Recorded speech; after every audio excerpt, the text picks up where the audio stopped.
Hi there, this is the March 2019 forecast for Leo rising. So starting out on the 1st of the month, Venus will enter Aquarius in your 7th house. And where Venus goes, she can bring a sense of ease and enjoyment and just more flow overall to that area of life. And for you, it's happening in your sector of relationships and partnerships.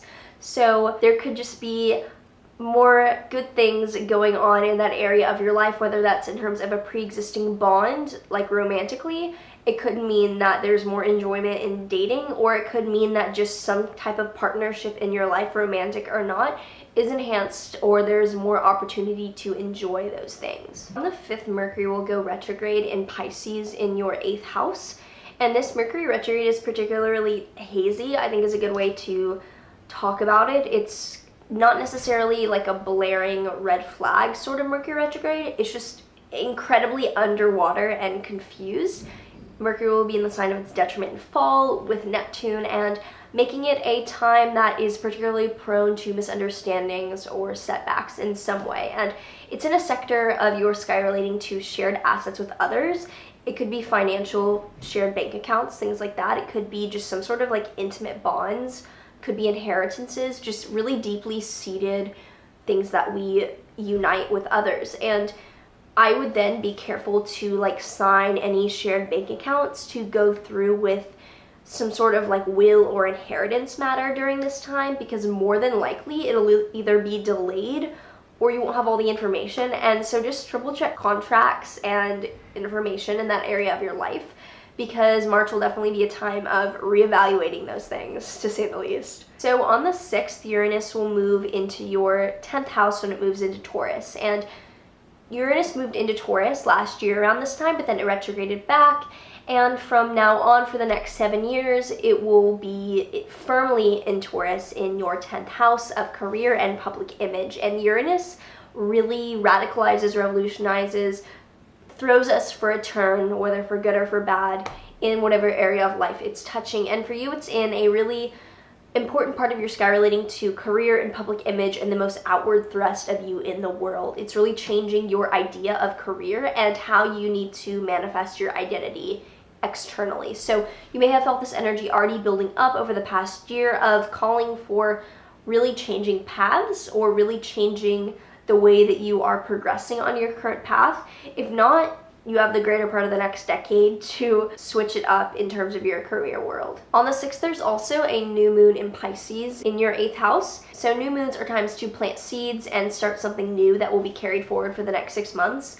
Something maybe starting to be thought of in your mind in terms of shared assets or money with others that you then want to work on and build for the next 6 months. So good time maybe not to enact anything with that Mercury retrograde, but a good time to start thinking about shared financial matters that you want to pursue with others. The middle part of the month, around the 14th through the 20th, Mars will be trining both Pluto and Saturn in Capricorn, uniting your 6th and 10th houses. So a house related to your health and wellness and a house related to your career.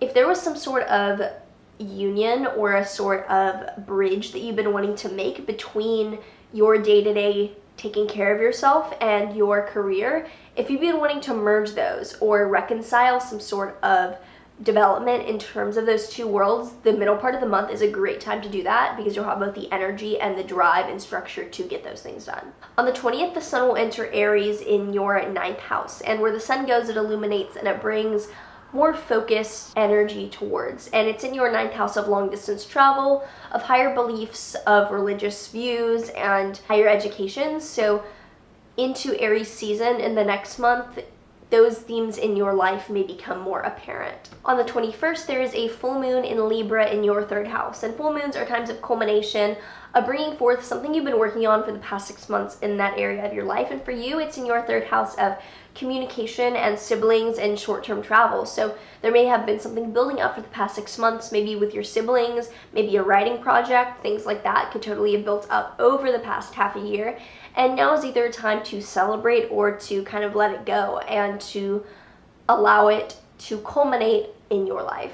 On the 26th, Venus will enter Pisces in your 8th house, and on the 28th, Mercury will station direct in your 8th house. So some frustrations or some mishaps that have been happening regarding shared finances with others over the past month may finally have a sense of closure or grounding or answers and clarity to them.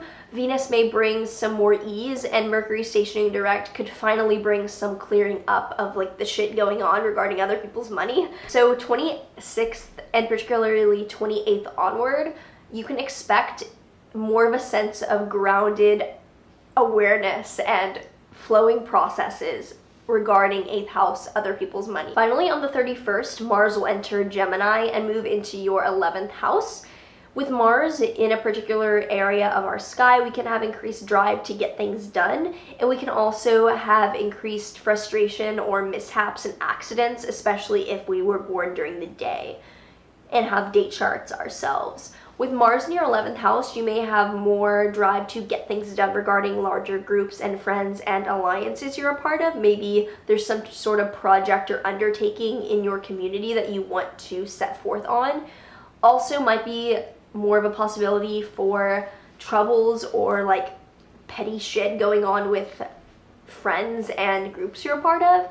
So there'll be more energy and more impulsivity. So just be aware of how you're directing it or things coming your way under that manifestation. Overall, this month is focused on taking a step back and looking at money in terms of shared money with others and how you can better formulate that to then move forward in the weeks to come. So I hope this was helpful. I do private consultations at the link below. Like, subscribe, do all the things, and I will see you soon.